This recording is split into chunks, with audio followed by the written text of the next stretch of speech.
반갑습니다. 피터팬 가족 여러분, 피터팬 친구들의 합창 수업을 진행하고 있는 양일모 선생입니다. 코로나 바이러스의 전파가 아직 누구라도 기미가 보이지 않아 어쩔 수 없이 이렇게 화면으로 인사를 드리게 됐습니다. 이 시간을 빌어 여러분들께 어떤 이야기를 들려드릴까 궁리를 하다가 저희가 합창 시간이잖아요. 우리가 습관처럼 부르는 합창의 네 파트, 소프라노, 알토, 테너, 베이스, 이 명칭의 의미에 대해서 알려드리고자 결정을 했습니다.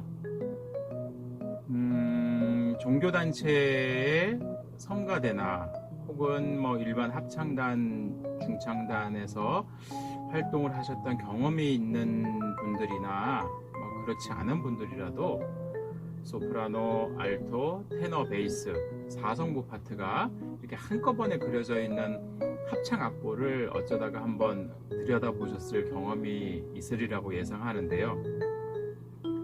우리 피터팬들이 합창 수업을 하고 있고 또 날로 발전하고 있는 가운데 앞으로 또 화음을 넣어서 연습을 할 계획도 있으니까요.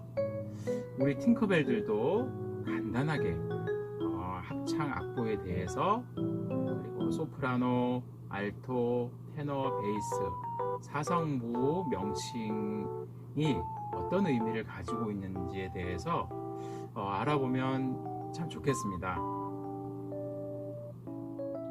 자, 우선 합창 악보를 보면 5선지 두 줄이 위, 아래 한 세트로 묶여 있고 높은 음자리표가 있는 윗 5선지에는 소프라노와 알토, 낮은 음자리표가 있는 아래 5선지에는 테너와 베이스 파트가 있습니다.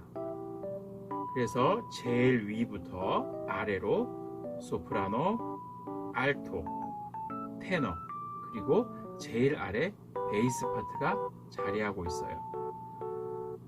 소프라노와 베이스는 가장 위와 아래, 바깥쪽에 있다고 해서 외성, 알토와 테너는 안쪽에 들어 있다고 해서 내성이라고 부릅니다. 초기에 선율이 하나밖에 없었던 합창음악이 4성부로 발전한 사연에 대해서는 저보다 더 전문가에게 맡겨두기로 하고요. 아무튼 소프라노, 베이스, 외성은 그 곡의 주된 선율과 화음을 담당하고 있는 기초와 뼈대 같은 역할을 하고, 알토, 테너, 이 내성은 뼈대 사이에 빈자리를 메꾸는 어쩌면 내장재 같은 역할을 합니다. 조금 더 쉬운 이해를 위해 그냥 저희가 우스갯소리로 크림커피에 비유를 하기도 하는데요. 소프라노는 가루커피, 베이스는 끓인 물, 알토는 크림, 테너는 설탕. 이렇게 네 가지가 적절하게 조화를 이루어서 저희가 마시는 맛있는 커피가 되죠. 자, 이렇게 비유를 드리면 좀 각 파트의 역할이 조금 이해가 되실까요?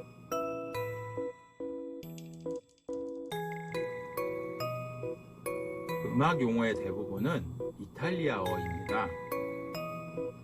먼저 소프라노의 어원은 이탈리아어 소프라인데요. 소프라는 어디 위에 라는 뜻을 가지고 있어요. 왜 소프라노인지 금방 아시겠죠? 우리가 흔히 얘기하는 베이스는 영어고 이탈리아어로는 바소라고 하는데, 우리가 알고 있는 기초, 밑바탕이라는 뜻입니다. 베이스도 금방 이해를 하시겠죠? 자, 베이스까지 오케이.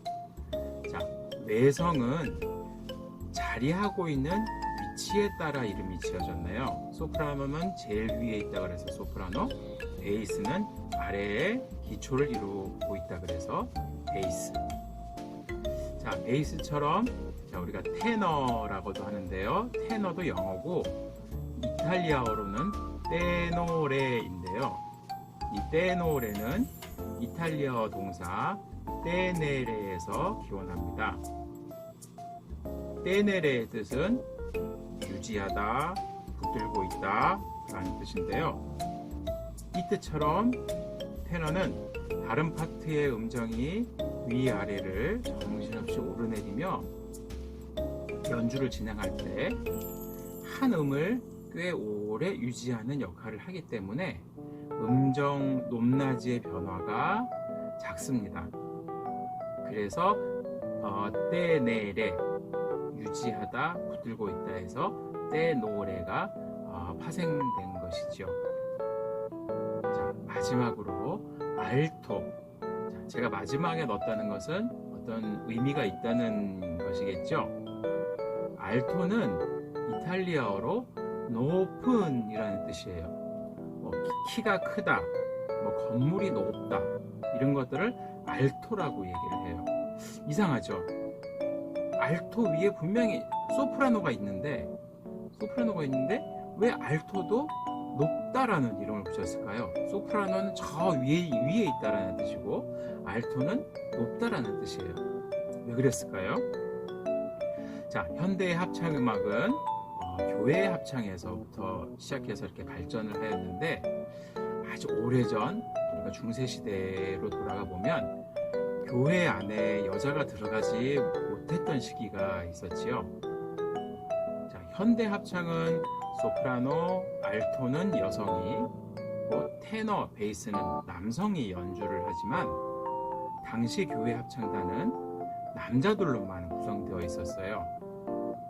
테너나 베이스는 변성기가 지난 남성이, 그리고 소프라노는 변성기 전 소년들, 우리가 지금 얘기하고 있는 보이 소프라노들이 담당을 했었습니다. 그런데 알토는 이 변성기 전의 소년들이 노래하기는 적합하지 않았나 봐요. 그래서 테너나 베이스처럼 변성기가 지난 남자들이 노래를 했는데 변성기가 지난 남자들의 목소리는 여자들보다 한 옥타브가 낮아요.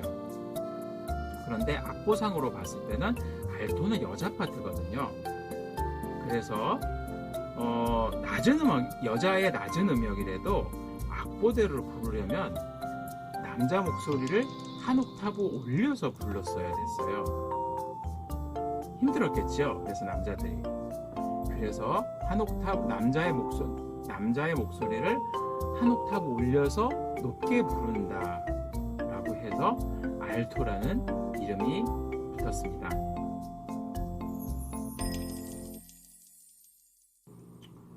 자, 제가 이렇게 아무리 설명을 많이 해봤자 백문이불여일견이라 여러분들께서 한번 들어보시면 소프라노, 알토, 테너, 베이스가 이 합창음악 안에서 이런 역할을 하는구나 라는 것을 금방 느끼실 수 있을 거예요. 제 유튜브 채널에 있는 영상을 하나 제가 가지고 왔습니다. 교회에서 부르는 찬송가인데요. 종교가 다르거나 교회를 다니시지 않는 분들에게는 약간 불편할 수도 있겠는데요. 종교를 떠나서 어떤 음악적인 관점에만 집중을 하셔서 각 파트의 음악적인 역할을 구분해 보는 시간을 가져보고자 합니다. 1절은 소프라노만, 2절은 소프라노에 베이스를 더해서 외성 두 파트만의 느낌을 들어보시고, 3절은 소프라노 베이스에 알토를 더하고, 4절은 소프라노 베이스 알토에 테너를 합류시켜서 점차적으로 사성부 완전체를 이루어가는 과정입니다.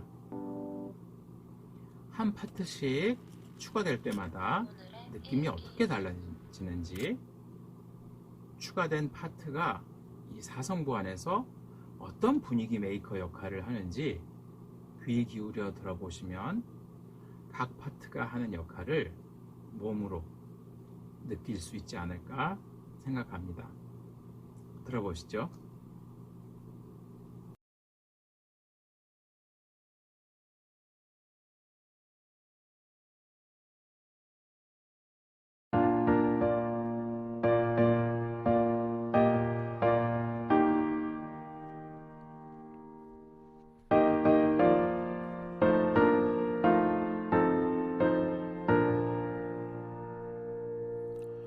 갈보리 산 위에 십자가 섰으니 주가 고난을 당한 표라.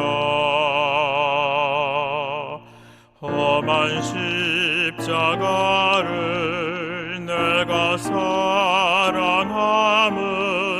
주가 보혈을 흘림이라.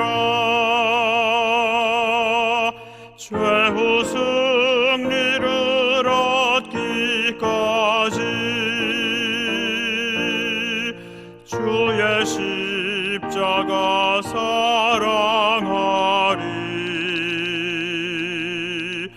빛나며 멸류관 받기까지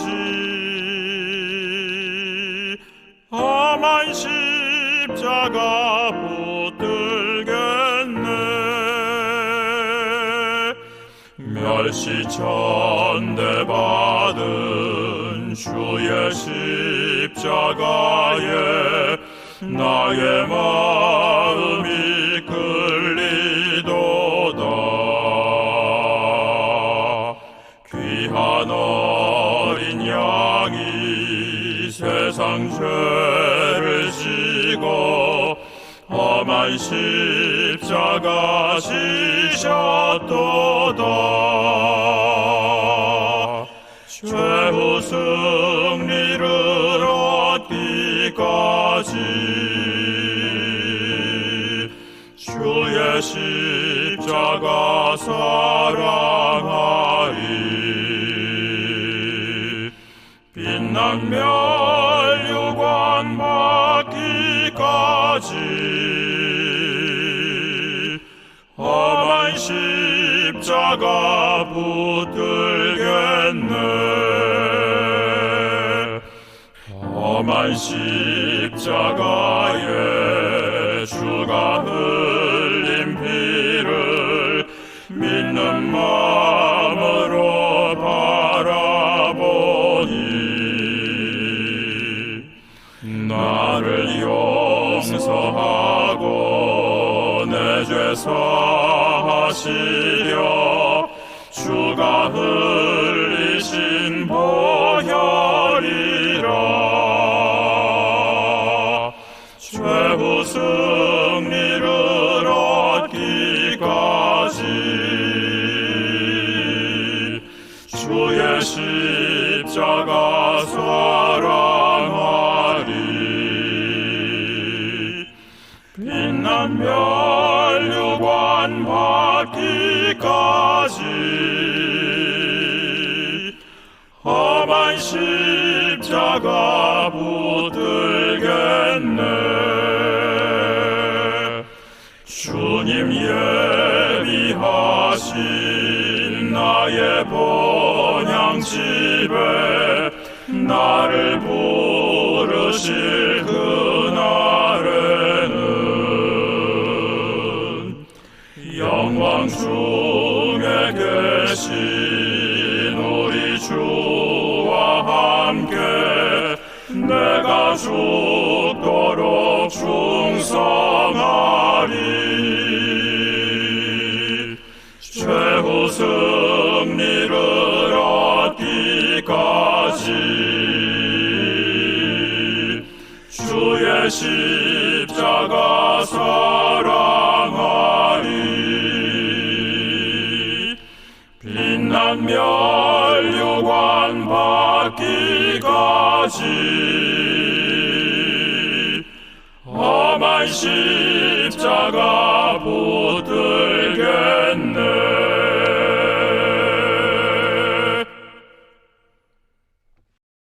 자, 이렇게 소프라노, 알토, 테너, 베이스 이렇게 네 파트를 차례차례로 이렇게 합류시켜서 들어보시니까 각 파트가 가지고 있는 어떤 그 역할들이 여러분들 귀에 아마 들리셨을 거예요. 저희가 전문적인 지식을 원하는 것은 아니고요. 소프라노는 이런 보통 주 선율을 담당을 하고 있고, 그다음에 알토는 알토가 들어오니까 또 화음이 또 이렇게 변하네. 테너가 들어오니까 화음이 또 이렇게 변하네. 베이스가 들어오니까 화음이 이렇게 변하네. 이렇게 해서 4성부가 모여서 이루어내는 합창의 이 화음이 바로 우리 합창의 묘미가 아닌가 싶습니다. 우리 합창을 공부하는 피터팬의 어머님들, 우리 팅커벨들, 우리 어디 가셔서도 합창에 대해서 이제는 겁먹지 마시고 자신 있게 말씀을 하실 수 있을 거라고 이제 생각이 됩니다. 저희가 소프라노, 알토, 테너, 베이스의 어떤 명칭의 의미와 그리고 역할에 대해서 알아봤고요. 이제는 우리가 예전에 음악 시간에 흔히 배웠던 그 빠르기 말 있잖아요. 빠르기 말이 사실은 이태리에서는 어떤 빠르기를 나타내는 말이 아니고 일상생활에서 다른 의미로 많이 쓰입니다. 근데 그 의미를 알면은 우리가 음악 안에서 우리가 이렇게 알고 있었던 빠르기는 원래는 이런 느낌으로 연주를 하면 되겠구나, 이런 느낌으로 들으면 되겠구나 라는 것을 느끼실 수 있을 거예요.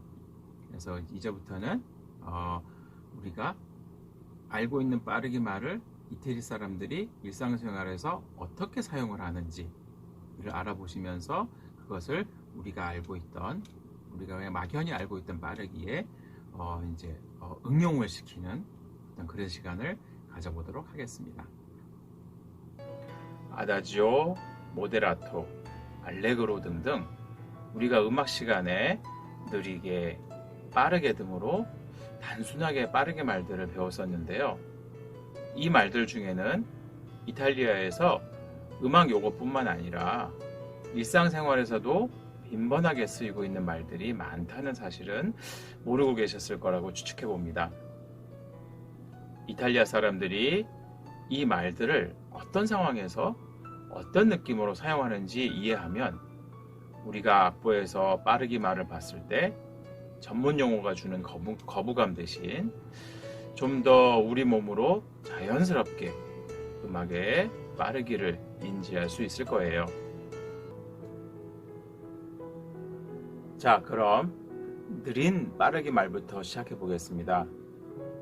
우리가 흔히 알고 있는 느린 빠르기를 나타내는 대표적인 말은 라르고, 렌토, 아다지오, 안단테가 있는데 이 서로가 어떻게 구분이 되는지 지금까지는 좀 막연했지요. 먼저 라르고는 이탈리아 도로 표지판에서 많이 보입니다. 좀 의외죠? 음악과 도로라. 이탈리아의 어느 마을, 그리 넓지 않은 길을 이렇게 걸어가다 보면 다른 길들과 이렇게 교차되는 지점에 광장이라고 말하기는 훨씬 작은 사각이나 원형의 넓은 공간이 나오는 곳이 있는데 이 곳을 라르고라고 부릅니다. 초행길에 앞만 보고 길을 가다가 라르고에 들어서면 우리는 어떻게 반응을 할까요? 일단 걸음걸이가 좀 느려지겠고 주변을 둘러보게 되고 또 어느 길로 새롭게 들어서야 할지 찾아보게 되지요. 이 장면을 음악에서 상상하시면 됩니다. 앞만 보고 가지 말고 주변을 천천히 둘러보면서 또 앞으로 갈 길을 생각할 수 있는 여유를 가질 수 있는 느낌으로 연주를 하면 되겠습니다. 다음은 렌토입니다. 렌토는 연주자가 다른 생각을 하지 않고 느리게 연주하기 위해서 노력을 해야 하는 빠르기 말입니다. 별다른 비유나 설명이 필요 없어서 바로 아다지오로 넘어가겠습니다. 아다지오는 무엇 무엇의 무엇 무엇로라는 뜻을 가지고 있는 이탈리아어 전치사 아와 편안하다의 뜻을 가지고 있는 단어 아조의 발음의 편의를 위해 두 단어 사이에 d를 추가해서 탄생한 말입니다. 말 그대로 연주자가 몸과 마음에 피로나 부담 없이 편안하게 연주하는 빠르기지요. 이런 의미를 가지고 있는 아다조 빠르기는 일반적으로 느리게 연주하게 되겠지만 누군가가 나는 손가락이 보이지 않을 정도로 빠르게 연주해야 몸도 마음도 편해 라고 엉뚱한 소리를 해도 뭐라고 하기가 좀 애매하다는 것이 라르고와 렌토와는 다른 면을 가지고 있는 빠르기 말이라고 할 수 있겠습니다. 다음은 안단테, 저에게 참 친숙한 말입니다. 안단테는 영어의 to go, 가다 라는 뜻을 가진 이탈리아 동사 안다레가 변화된 단어인데요. 말 그대로 여유 있게 걸어가는 속도를 표현하는 말입니다. 그런데 여러분들도 걸어보셔서 아시겠지만 사람이 여유 있게 걷는다 그래도 그 속도는 저희가 생각하는 것만큼 그렇게 느리지 않습니다. 그래서 안단테를 느리게라고만 해석하는 것은 옳지 않아요. 또 걸을 때 생기는 위아래의 움직임처럼 밋밋하지 않고 느리지만 약간의 움직임이 느껴지는 음악이면 더 좋겠네요.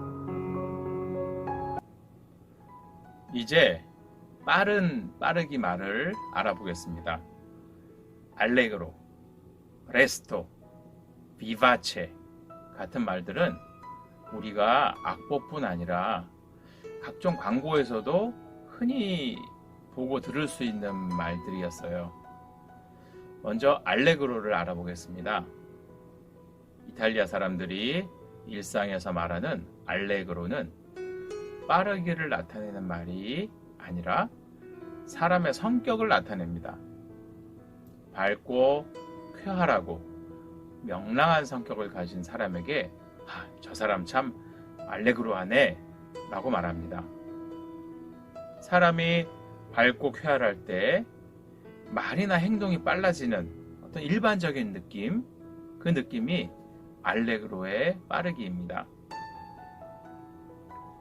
알레그로 빠르기에 음악을 연주하는 연주자의 기분이 또 알레그로하다면 더할 나위 없이 좋은 음악이 나오겠지요. 그런데 아다조와 마찬가지로 누군가 나는 기분이 쾌활할 때 오히려 행동이 느려져 라며 알레그로 음악을 천천히 연주하는 실없는 짓을 해도 뭐라고 딱히 나무라지 못하는 것이 이렇게 성격이나 상태를 나타내는 빠르게 말들이 가지고 있는 또 다른 모습의 재미라고 할 수 있겠습니다. 프레스토는 느린말 빠르기의 렌토처럼 기분이나 상태 따지지 말고 메트로놈이 숫자로 지시해 놓은 속도를 집중해서 빨리 연주하는 빠르기 말입니다. 80년대 중반이었나 추억의 승용차 현대 프레스토가 있었는데 아마 기억하시는 분들이 많을 거라고 생각합니다. 자, 오늘의 마지막 빠르기 말 비바체입니다. 저희에게는 아파트나 리조트 아니면 주방용품 브랜드로 조금 더 친숙하게 들리는 이 말은 영어의 to live, 살다의 이탈리아의 동사 vivere가 변화된 말입니다. 말 그대로 살아있는 활기찬 모습을 마음껏 표현하는 빠르기입니다. 빠르게 연주하는 연주자의 존재감이 드러나는 빠르기라고 할까요? 좀 더 쉬운 이해를 위해서 여러분들께 좀 우스갯소리를 하자면, 횟감이 되기 위해 도마 위에 올라온 생선이 살기 위해 필사적으로 퍼덕거리는 몸부림을 생각하시면 디바체의 느낌이 생생하게 몸으로 느껴지실 겁니다. 우리가 막연히 알고 있던 느리게, 빠르게가 음악적으로 이렇게 다양한 표현을 가지고 있답니다. 지금까지 우리는 느리게, 빠르게, 물리적인 의미로만 알고 있었던 여러 가지 빠르기 말들이 가지고 있는 어떤 현실적인 모습에 대해 지금까지 알아보았습니다. 짧은 시간이지만 여러분들께 합창의 4성부를 이루고 있는 소프라노, 알토, 테너, 베이스의 명칭이 가지고 있는 의미와, 그리고 우리가 막연히 빠르게, 느리게, 아니면 조금 빠르게, 조금 느리게 이렇게 알고 있었던 여러 가지 빠르게 말들이 각각 가지고 있는 어떤 그런 내적이고 현실적인 의미에 대해서 알아보았습니다. 아무쪼록 여러분들께 조금 더 즐거운 시간이 되었었기를 바라고요. 그리고 우리 피터팬들이 합창 시간을 통해서 나날이 발전을 하고 있는데, 조만간 우리 피터팬들도 아름다운 화음으로 노래를 할 수 있는 그날을 꿈꾸며 앞으로 계속 더 열심히 노력하겠습니다. 지금까지 시청해 주셔서 감사합니다. 다음에 다시 만나요.